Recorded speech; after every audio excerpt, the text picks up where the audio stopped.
A pair of serial killers roamed the Midwest, preying on adults and children alike. Always a step behind, agents had no choice but to follow the trail of bodies.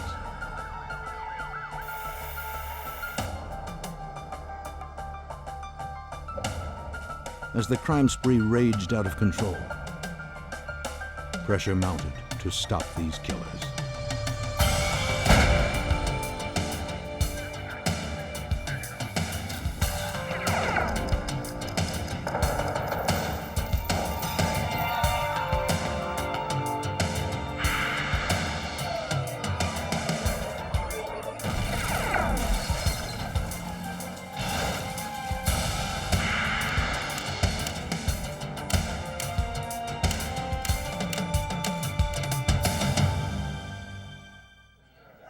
They swept through 6 states like a plague, thrill killers acting without rhyme or reason.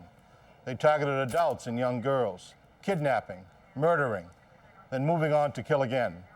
And in their rampage, they left plenty of clues. But moving targets are the hardest to hit. I'm Jim Kallstrom, former head of the FBI's New York office. The hunt was on for these killers with a knack for eluding authorities. We hoped a nationwide dragnet would bring them to justice.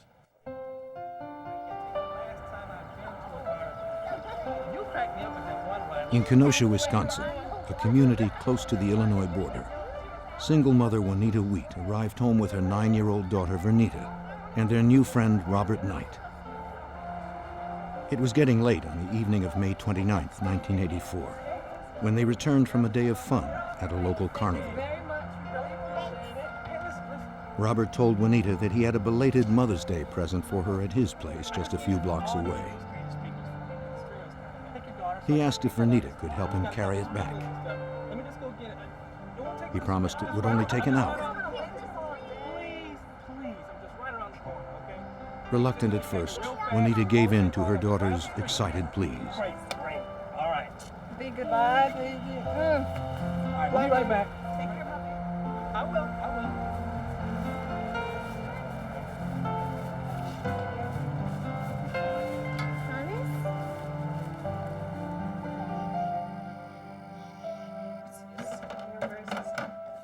As it approached midnight, Robert and Verita had not yet returned. Juanita was anxious about leaving her apartment to look for her daughter. If Verita arrived to an empty home, the young girl might panic. But the worry became too great. Juanita decided to go and find her daughter.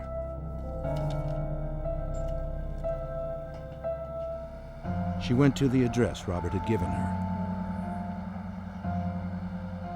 When she arrived, her panic melted into horror. The building that Robert Knight claimed was his home was abandoned.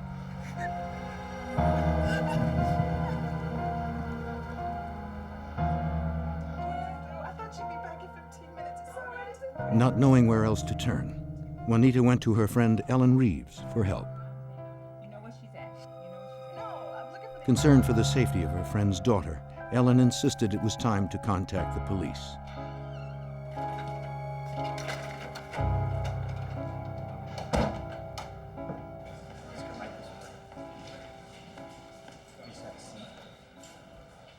Juanita told the officer that her happy, outgoing daughter would not have run away. The officer's focus turned to Robert Knight. Juanita said she had met Robert a month earlier. He introduced himself while riding through the neighborhood on his bike. They had become friendly, and Robert had become fond of young Verita. The police didn't have a Robert Knight on record. The officer asked Juanita to check mugshots for anyone who might look like him.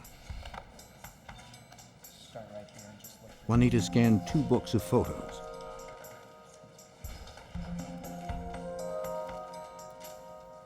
Finally, she pointed to a picture of a man she was sure was Robert Knight. Officers determined that the person Juanita had identified as Robert Knight was really named Alton Coleman. Investigators called the FBI. Special Agent Verdina Passanelli of the FBI's Kenosha, Wisconsin office was assigned the investigation. But the FBI always gets involved when children of tender years disappear under unusual circumstances, and this was clearly one of those. Investigators wasted no time in obtaining a search warrant for Coleman's last known address, his grandmother's house in Waukegan, Illinois, just a few miles across the state line from where the Wheats lived.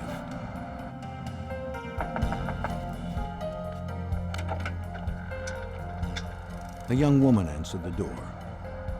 When questioned by the detective, she identified herself as Deborah Brown, Coleman's girlfriend.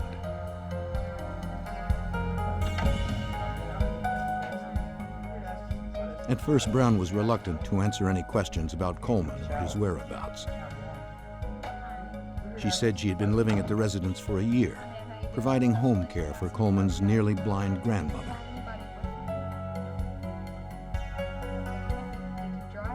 The investigators persisted. They finally convinced Deborah to cooperate. Do you know his whereabouts right now? She told them that Coleman had been gone all night, but came home alone at about 8 o'clock in the morning.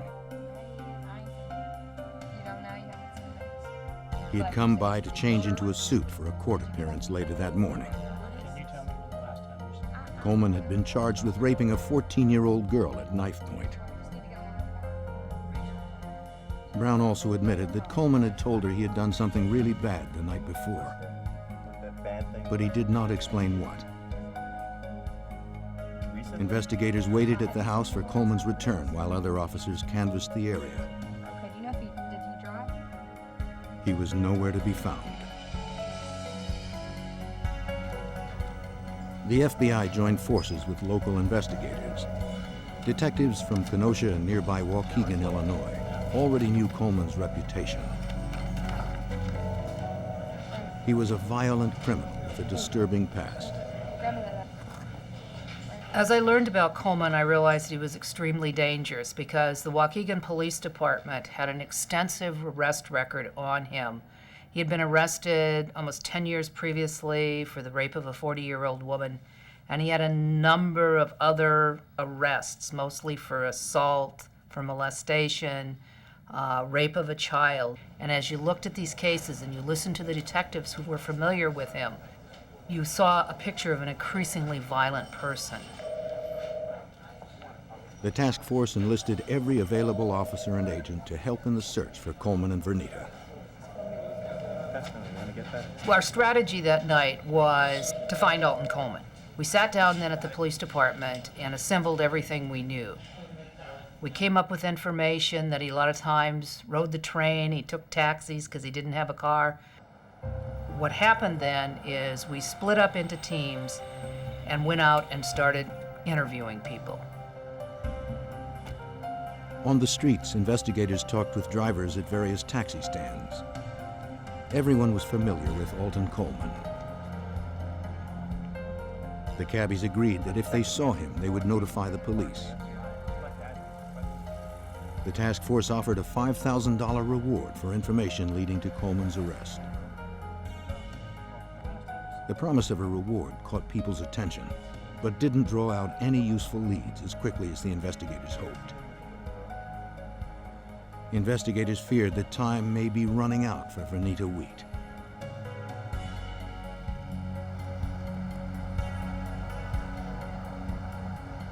On May 31st, 2 days into the investigation, a cab driver in Waukegan who knew Coleman from the neighborhood called in to report he was picking Coleman up.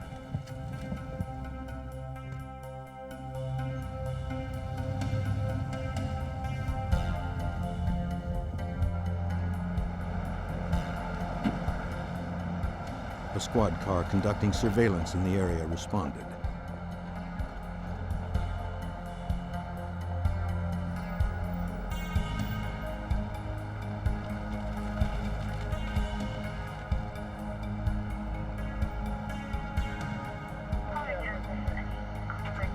Coleman was dropped off at his sister Terry's place.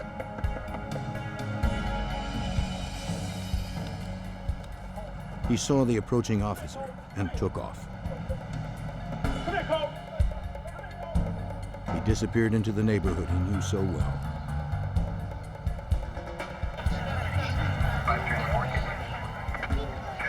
The investigation was only 2 days old, and their suspect was within their grasp.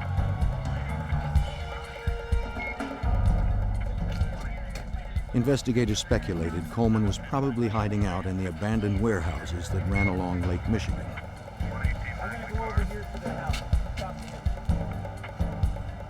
Hoping that Coleman might respond to his sister's voice, the detectives summoned her. Waukegan Police, ma'am, please open up. I'm Detective Hansen from Lieutenant Anton. Though she was Coleman's own flesh and blood, she was also a mother of a young girl. The agents convinced her to help. Talking to her brother through a bullhorn, she pleaded with him to turn himself in. Alton, you need to come on out and give yourself up. Meanwhile, officers and agents fanned out and searched the area. But even in such a confined space, finding Coleman would not be easy. Lieutenant Mark Hansen of the Waukegan Police Department was the lead investigator for the task force. This area has a lot of abandoned buildings, a lot of abandoned apartment complexes.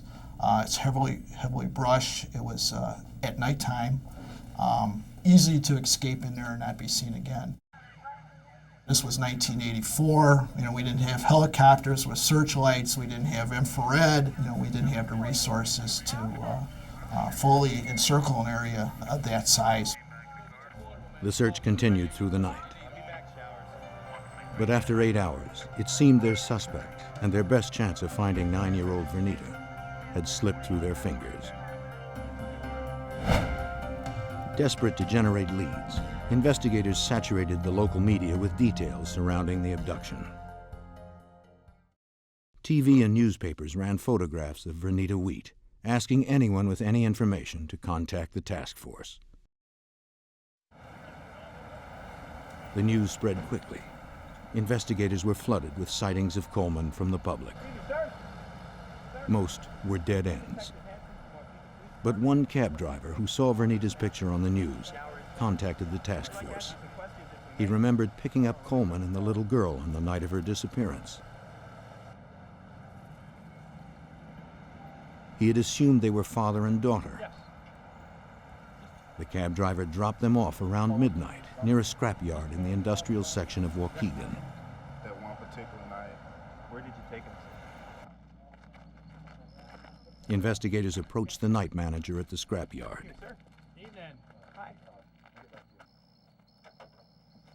Sir, I'm Detective Hansen, Waukegan Police. Here's my card. This is Agent Showers. He told them that he had in fact seen a man with a young girl on the night in question.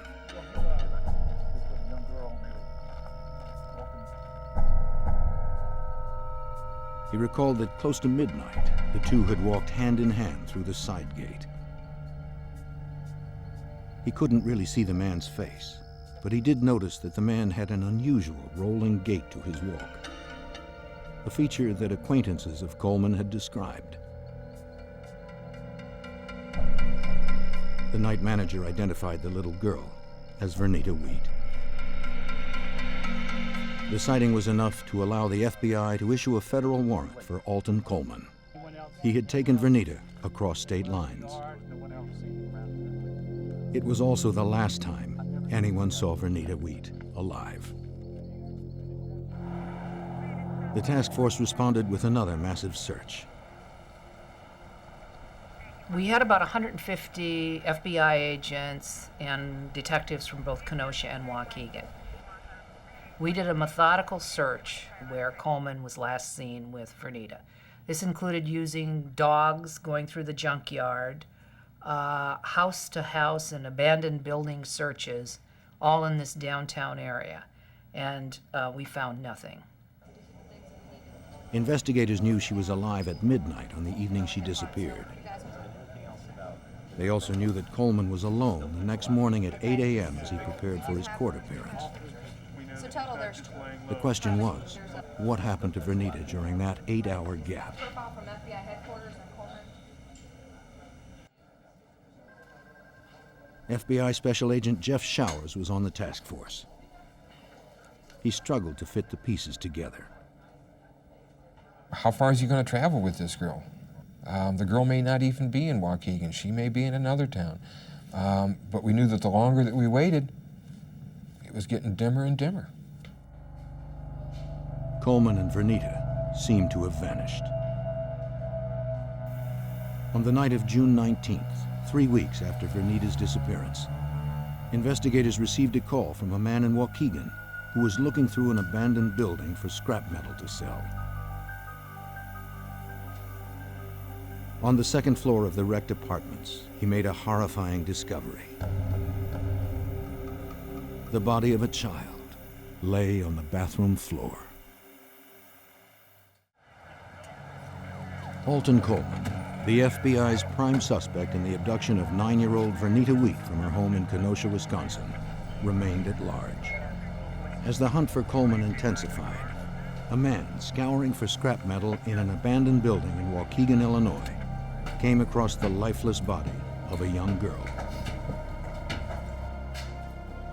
The forensic team arrived at the building. Beneath a blanket, wrapped in a man's corduroy jacket, the investigators found the young girl. Her hands, feet, and neck were bound by a television cable. She was too badly decomposed to confirm her identity. But Special Agent Jeff Showers believed they had found the body of Verita Wheat. The clothing matched the description that we had from the mother. She was still wearing the barrettes in her hair that matched from what her mother had described her as being last known to be wearing. She was wearing the green nylon jacket. In the pocket of the jacket were carnival tickets, and we knew from an interview of her mother that the night in question, Alton Coleman had taken Verita Wheat to a carnival. While the investigators suspected the body was Verita Wheat, it was up to the forensic team to prove that the remains were hers. They also needed to find evidence that could conclusively point to the killer. Starting from the location of the body, they worked their way out in concentric circles, collecting anything that looked like it could be used as evidence. Investigators swabbed walls and door frames in an effort to find prints.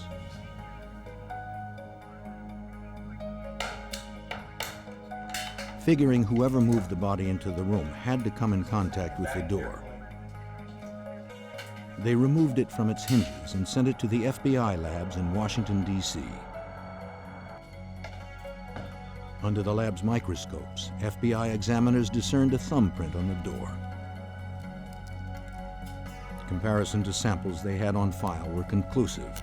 The thumbprint came from Alton Coleman.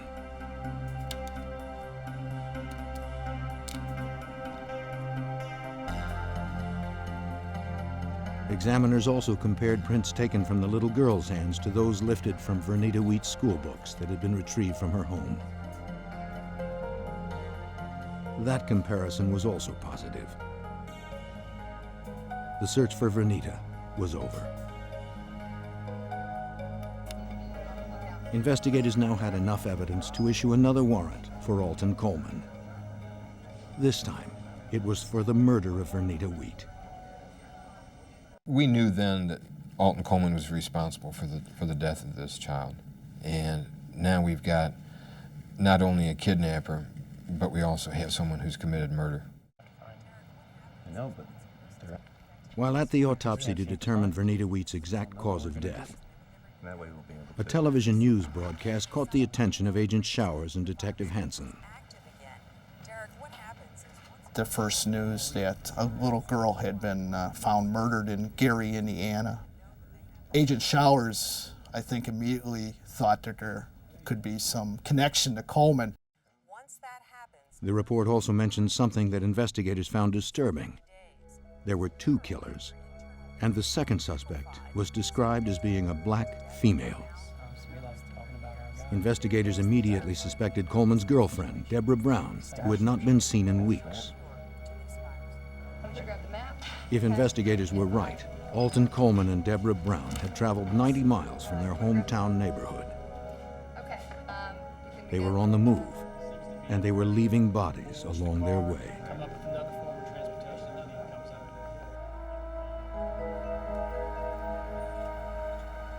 At the hospital in Gary, Indiana, local police officers questioned 9-year-old Mary James about the afternoon of June 16th.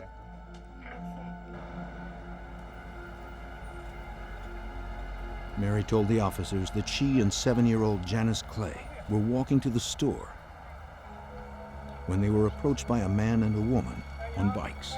Good. Hey, look. The couple introduced themselves. They told the little girls that they had some clothes that the girls might like.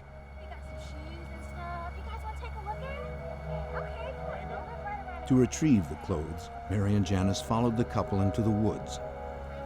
You're 8 years old? How old are you? Take care of yourself. We're gonna get the man. Mary was close to death when she managed to drag herself to the street. I'll show you these photos. I'll show you these photos. She was able to identify Coleman, but could not identify Brown from photographs sent by the FBI. No. However, the girl's description matched Brown exactly.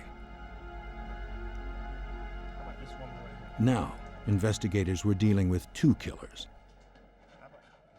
We had looked at Deborah Brown up until that point in time as a witness because she had cooperated with us in Waukegan. She had told us about Alton, telling her that he had done something wrong. She showed us the clothes that he had been wearing the night he had come back, when he'd been out all night and when he came back in the morning. So we had looked at her as a witness. We now knew from the investigation in Gary that she was likely assisting him.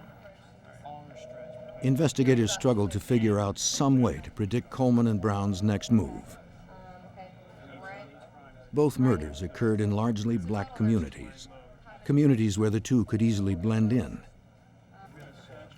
And they were quick to gain people's trust. These were street people. They had that charm. They didn't have to do any arm twisting. It was always a very easy thing with them. Searching for anything that might help them locate and stop the killers, investigators consulted an FBI behavioral profiler. For the profiler, the escalating pattern of violence was caused by Coleman's legal problems back in Waukegan.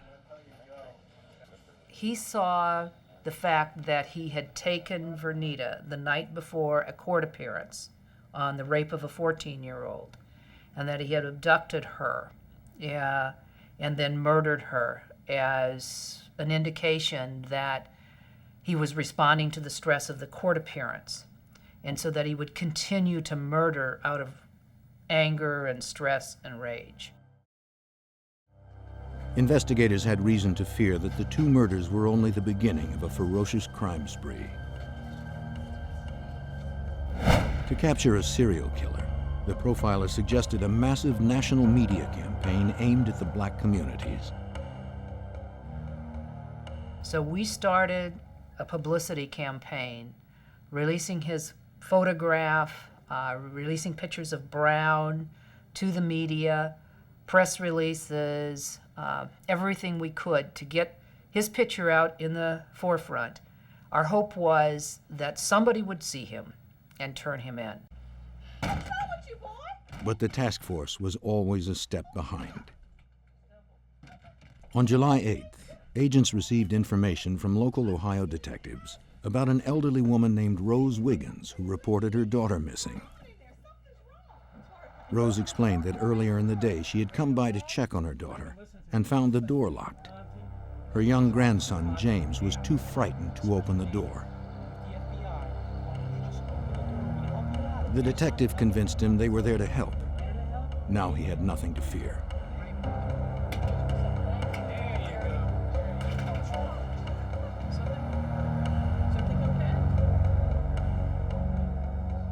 Officers immediately started to search the house for the boy's missing mother.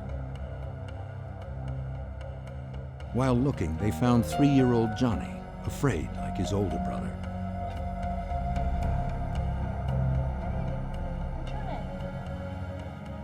Meanwhile, James told the detective about the man and woman who had been at their house. They were in this house.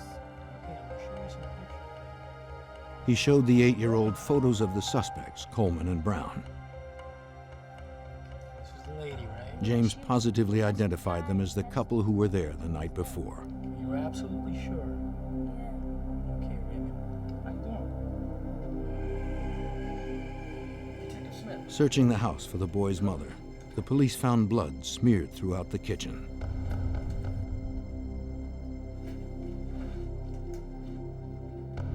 It led down to the basement.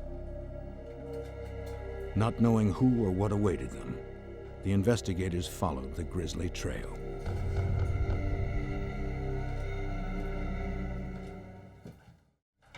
In Ohio, police responding to a missing persons call made an alarming discovery.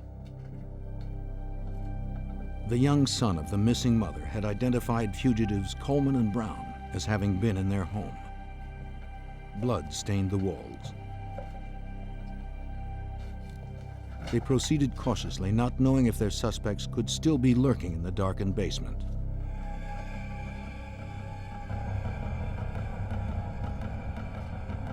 The trail stopped, where the bodies of mother and daughter, Virginia and Kimberly Blake, were discovered, shoved into a crawl space beneath their home.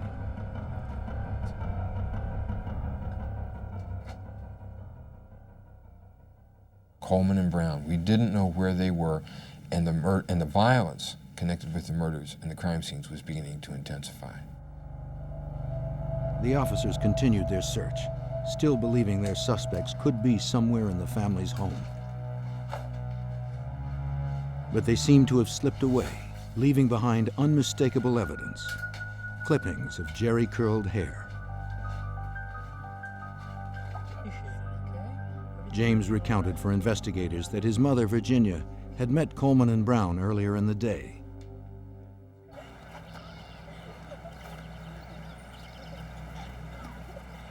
you guys doing? Fun. Hey, we just moved to the area down the street. What's your name? The couple stopped by the house and played with the kids. Yeah, we like live down the street. We're just like riding around. Virginia invited them to stay for dinner. It was just like any other summer evening in the neighborhood. Virginia cooked while the kids hung around and chatted with their new friends. Are you going to go in a ring? Are you going to stay? 8-year-old James saw Coleman take a knife from the counter and slip it into his back pocket.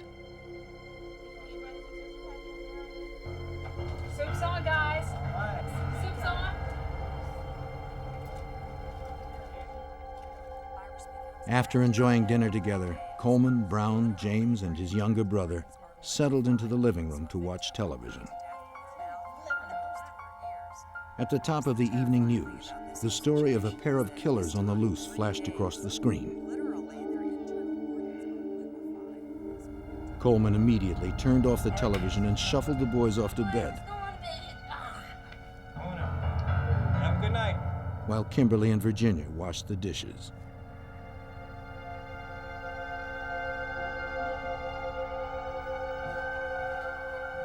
Aware of the growing media attention, Coleman realized he and Deborah needed to change their look. He found some scissors and cut off his hair.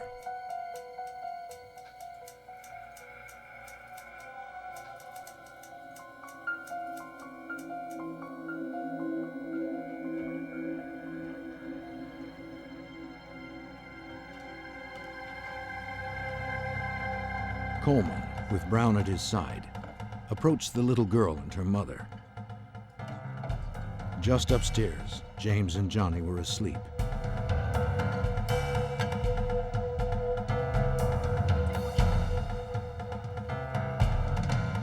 What are you doing? What are you doing? What are you doing? They dragged the slain woman and her daughter downstairs and stuffed them into a crawl space. The pressure was mounting. It was becoming increasingly stressful because here we were for the 4th time catching up with him when we found more bodies. Pictures Coleman and Brown's MO was designed to catch their victims off guard. Okay, Raymond, nothing's gonna happen. When someone comes up to your house on a bicycle, you figure them to be local. If they're walking, you may be a little bit suspicious. But if they're riding a bike, they're from the neighborhood. Your guard is automatically down. News of the murdered mother and daughter horrified the community. The savage nature of the killings caused the FBI to add an 11th position on their 10 most wanted fugitives list. It was a rare occurrence. The number 11 ranking was reserved for particularly vicious killers, a description fitting Coleman and Brown. The magnitude and the importance of it, that, you know, you've already got 10 that are bad, but here's one that's so bad, but we don't have room to put anybody else on. We're going to make an exception and put him on anyway, even though he's number 11.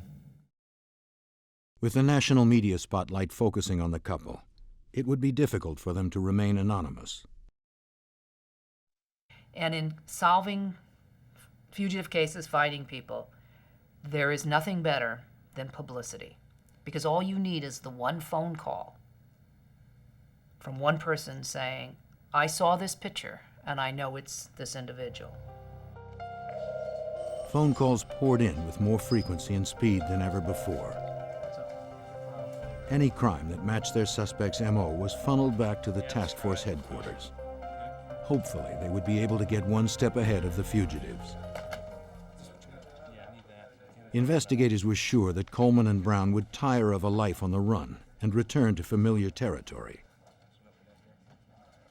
Agents contacted everyone the two associated with in Waukegan. We would contact them and let them know that we're still looking for them. We would go out and tell them that Alton and Deborah had been involved in another murder case, hoping that that would get them a little bit more on our side. On July 13th, local investigators responded to a frantic 911 call from a suburb of Cincinnati, Ohio. Michelle Stone told the officers what had happened that day. They were both young.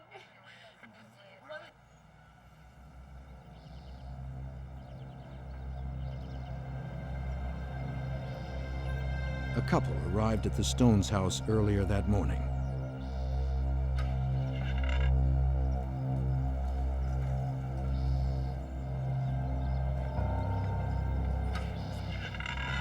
They told Michelle's father, Jack Stone, that they were interested in buying his camper, which was for sale in the driveway. Jack's wife, Anna, joined them on the porch. As Jack and Anna chatted with them, Michelle left for work. I won't be long. I'll see you guys later. You'll be home for dinner? Yeah, I will. All right. Be careful, Mom. Bye-bye. I remember I didn't really see them. When she arrived home later that day, Michelle noticed the bikes the couple had arrived on were still in the yard.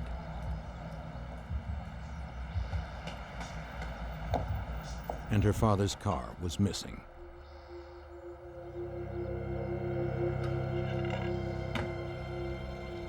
Mom? Inside, she found her parents' home had been vandalized. Mom? She had called out to her mother and father.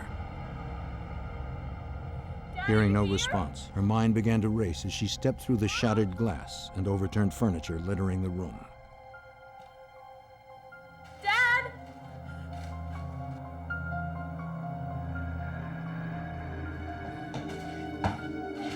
Mom? Dad? As she called 911, Michelle could hear a weak voice calling out from another room. Dad?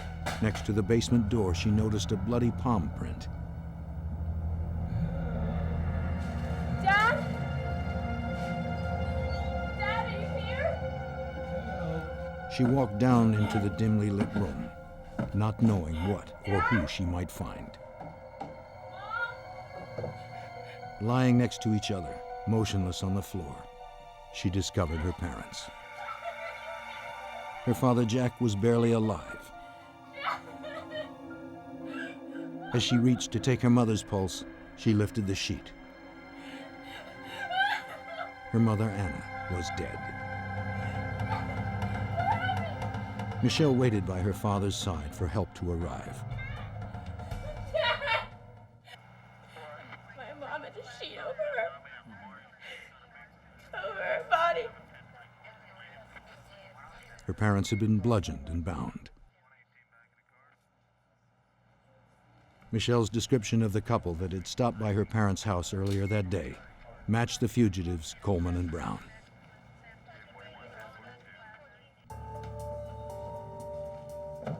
A forensic team went to work collecting evidence. Among the items was a pair of plastic shoes next to Anna Stone. A recent sighting of the suspects included a description of Brown wearing these same shoes.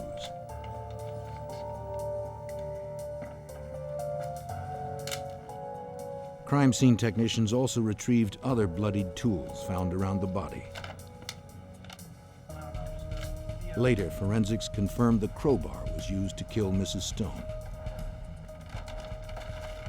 Coleman's prints were all over it. He made no attempt to conceal his crimes. But there was nothing to suggest where the couple had gone. It was all dead ends. Every time we'd find a body, they were gone. You don't have anything as to which way they're going. You have no indicators as to who their next victim's going to be. Depends. If they wanted sexual gratification, they may snatch a child. If they need a vehicle, they may snatch an adult. Just don't know. We've got a couple of mad dogs out there. The crime against the Stones showed the couple was able to gain the trust of people from outside the black urban centers where they had found their first 4 victims. This realization only complicated the investigation. Coleman could fit in anywhere. Or they would come up on a bicycle and start chatting, and he would be looking to play in a card game. Or sometimes they would respond, they wanted to buy something, or they had something for sale. He was an extremely glib person, a real con man. And people trusted him. Plus, he was traveling with a woman. And so people were not nearly as suspect of him as they should have been. Though Coleman's rage continued to intensify, his ability to charm more victims remained consistent. And he was showing no signs of growing tired of the kill.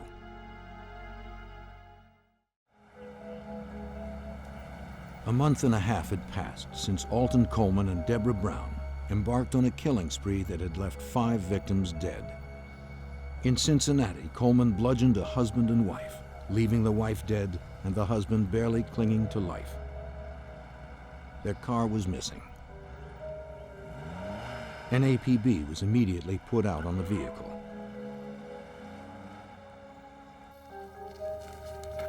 Two days later, a farm worker discovered the abandoned car on his property in Lexington, Kentucky, 105 miles away from the crime in Cincinnati.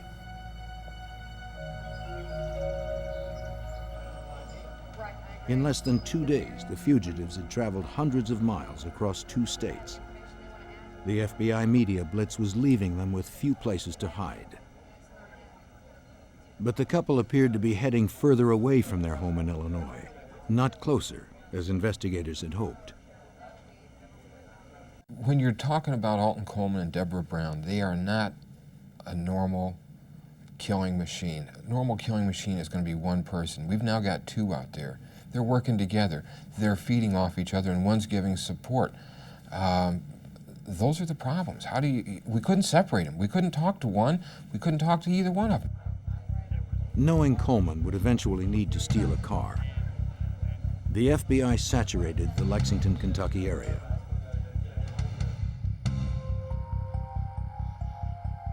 They did not have to wait long for signs that he was still in town. In a hotel parking lot, Professor Oline Carmichael was assaulted and his car stolen. A couple forced him to hand over his cash and car keys.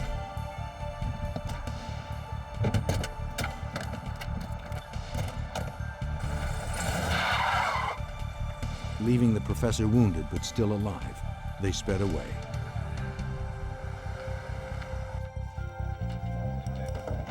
After receiving medical attention, police asked Carmichael to look at mugshots that included the FBI's most wanted fugitives. Without hesitating, he pointed to Coleman and Brown. That's her, without a doubt. Those are the two. The FBI were now only a few hours behind the fugitives. An APB was issued for Carmichael's car.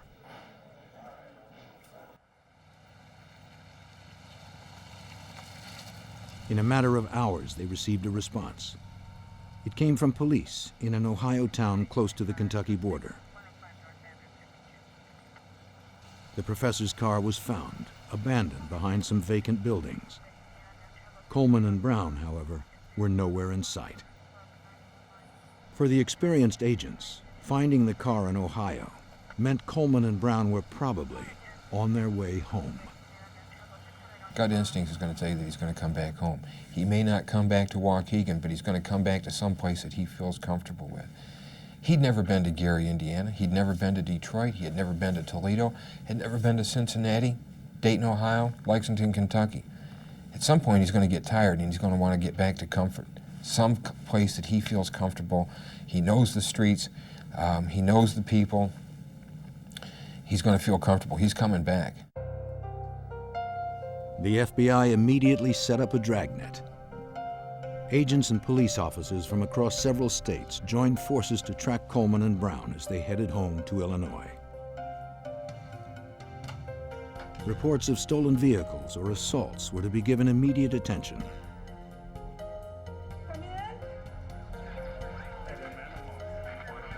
An officer in Dayton, Ohio, responded to a report involving an assault and a stolen car.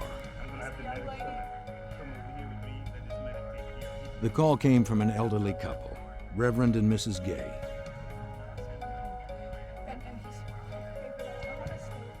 Reverend Gay had been badly beaten.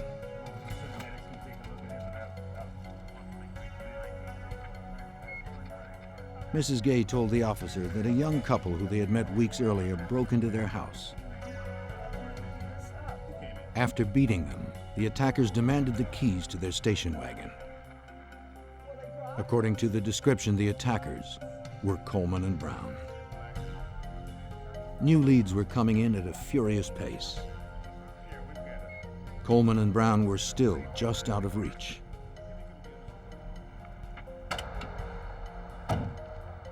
But the FBI was starting to close the gap. The day after the attack in Ohio, detectives involved in the FBI's dragnet discovered a station wagon that had been abandoned near a car wash in Indiana. It belonged to Reverend Gay.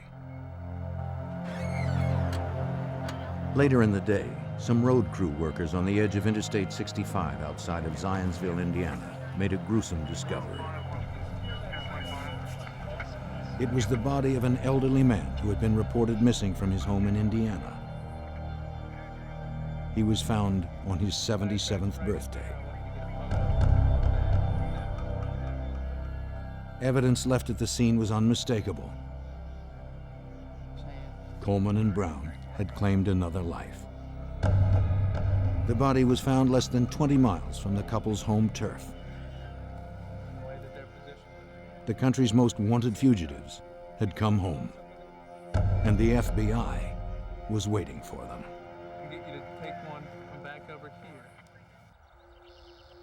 For 7 weeks, Coleman and Brown assaulted and killed victims in 6 different states. While investigators worked the crime scenes, scores of local officers and agents organized a dragnet to trap them as they headed back home to Illinois.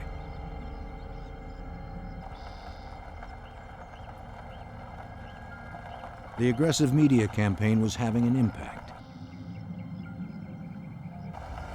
On July 20th, in Evanston, Illinois, a man spotted Alton Coleman with Deborah Brown in Mason Park.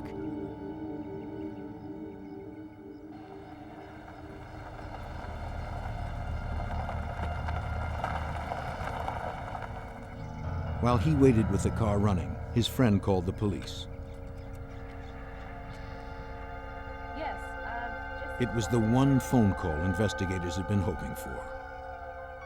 He went to school with Alton Coleman. He knew without a shadow of a doubt that the man that crossed the street in front of him was Alton Coleman.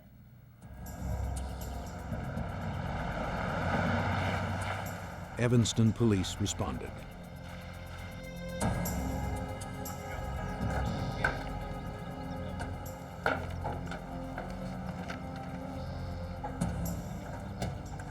Only a couple of yards stood between the law and Coleman and Brown. With surprising ease, they were able to corner Coleman. He insisted they had the wrong man. A second pair of officers surrounded Brown. When asked, she gave a different pair of names for herself and Coleman. What's your name? Trina Williams. Having found a knife and a false identification, the officers brought Alton Coleman to the police station. 4 other units be advised when you pick up the female, she might have a weapon in her purse. Make sure you check it. She's 10-0. A search of Brown's handbag uncovered a .38 caliber pistol. 523-607. Meet us over here. We got The weapon was all they needed to handcuff her and take her in. Anything we need to know about? No? 2 of the FBI's most wanted were apprehended without incident. After nearly 2 months, the violent rampage was over.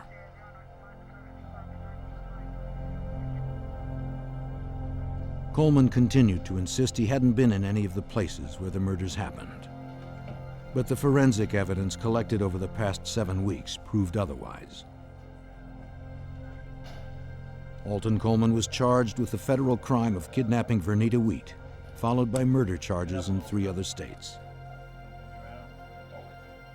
Deborah Brown was also charged for her role in the murders.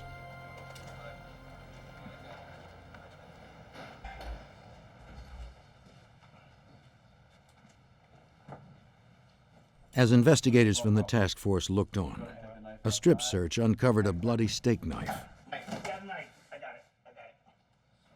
It would be linked to yet another murder, a 15-year-old Ohio girl, Alice Myers.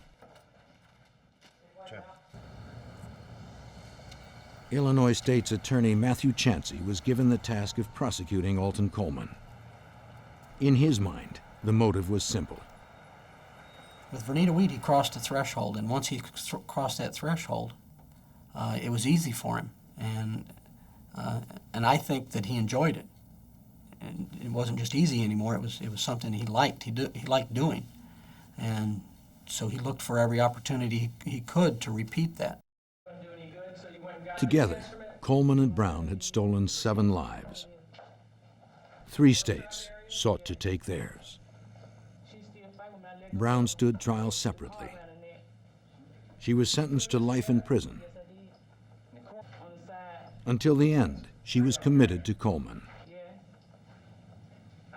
At Coleman's sentencing hearing for that murder, she testified on his behalf that she had committed the murder and he had not, in an obvious attempt to try to save him.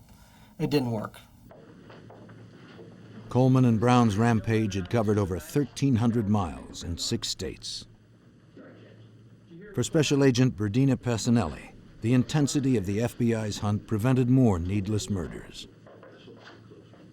Because of the massive investigation that we did and the publicity that we did, that he was caught within 7 weeks of when he started. Had we not done that, had we not gotten on this right away, who knows how long he would have gone on killing people. In the end, Alton Coleman was sentenced to death 4 times. He went to prison in Ohio, where he was executed on April 26, 2002.